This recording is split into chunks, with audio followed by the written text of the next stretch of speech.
Adesso io non ho capito, ma come te fanno brigadiere, non sai manco chiedere il ponante? Certo, io l'ho chiesto per questo.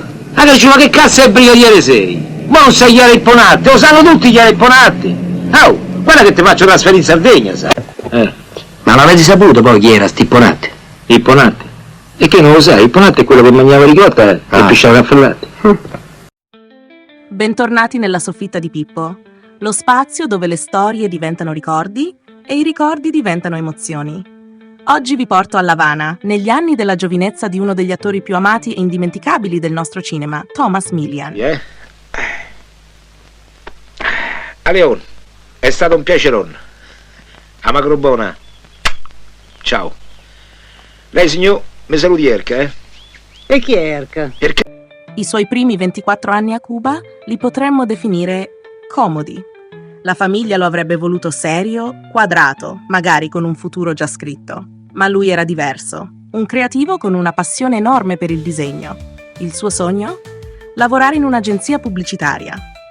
Invece lo spedirono in una concessionaria di automobili, sì, gestita da un italiano che si vantava di essere amico del duce e che trattava i dipendenti con una durezza impressionante. E Thomas non ci stette.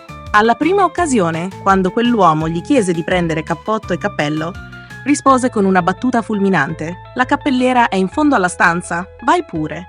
Licenziato sul colpo. Un segno di carattere, quello che non lo avrebbe mai abbandonato.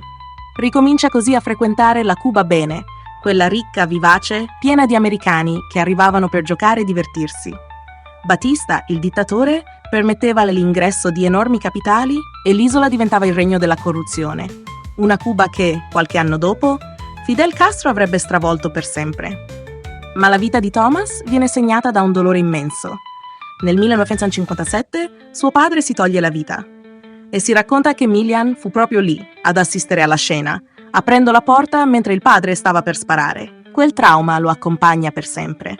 Lui stesso dirà di aver iniziato, da quel momento, a vivere come se recitasse il dolore che non riusciva a provare davvero.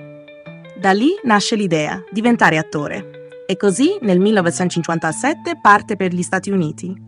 Prima Miami, dove si iscrive a un'accademia teatrale, e poi New York. Il suo sogno non tanto segreto era l'Actors Studio, la fucina dei più grandi attori americani. Ma c'era un problema enorme, non parlava inglese. La prima volta che si presentò, la segretaria lo mandò via. «Qui non c'è posto per te, non parli inglese». Thomas però non si arrese. Si iscrisse a corsi di lingua, studiò, parlò, migliorò giorno dopo giorno. Lavorava in 1000 mestieri diversi, sempre con brillantezza. La sua gavetta ricordava un po' quella di Dean Martin, fatta di 1000 salti e cadute fino a trovare la sua strada. E il suo sogno, alla fine, si realizzò. Venne accettato all'Actors Studio. Milian raccontava di aver sempre immaginato quel momento.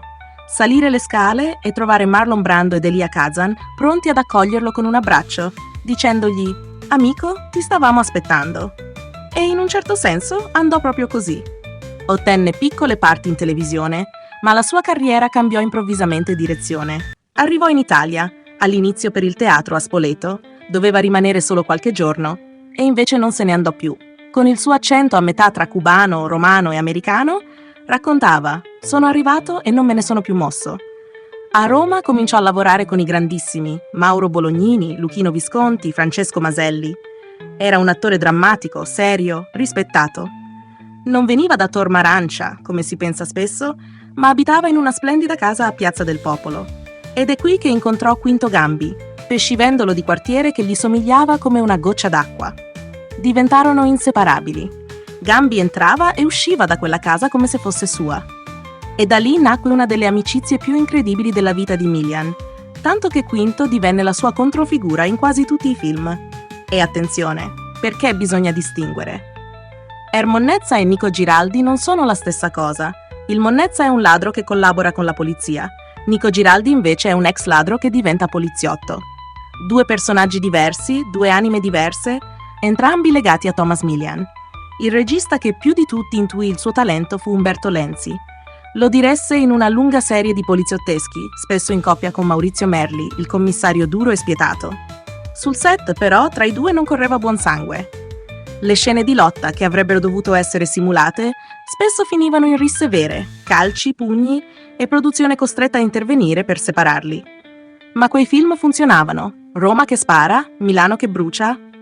Titoli forti, storie violente, commissari disposti a tutto pur di fermare i criminali. E Thomas, con la sua recitazione, diventava l'icona del popolo, il volto di un'Italia che si riconosceva in quel linguaggio diretto, sporco, ma vero. Lenzi ebbe l'intuizione geniale: creare un personaggio che permettesse a Milian di usare tutto ciò che aveva assorbito da Quinto Gambi e dalla vita di borgata romana.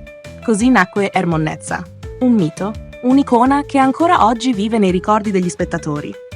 E la magia è proprio questa. Thomas Milian era un attore drammatico raffinato, ma trovò la sua consacrazione popolare nei panni del Monnezza, del ladro, del poliziotto, del romano verace. Un attore che sapeva trasformarsi, capace di emozionare in qualsiasi ruolo. E allora, amici della soffitta, ditemi, qual è il vostro film preferito di Thomas Milian? Fatemelo sapere nei commenti, sono curioso di leggere le vostre scelte. Se questo viaggio nella sua vita vi è piaciuto, lasciate un bel like e condividete il video. E se ancora non lo avete fatto, iscrivetevi alla Soffitta di Pippo e attivate la campanella. Così non vi perderete nessuna delle nostre avventure tra le dive, gli attori e i miti che hanno fatto la storia del cinema italiano. Ci vediamo alla prossima, sempre qui, nella Soffitta di Pippo.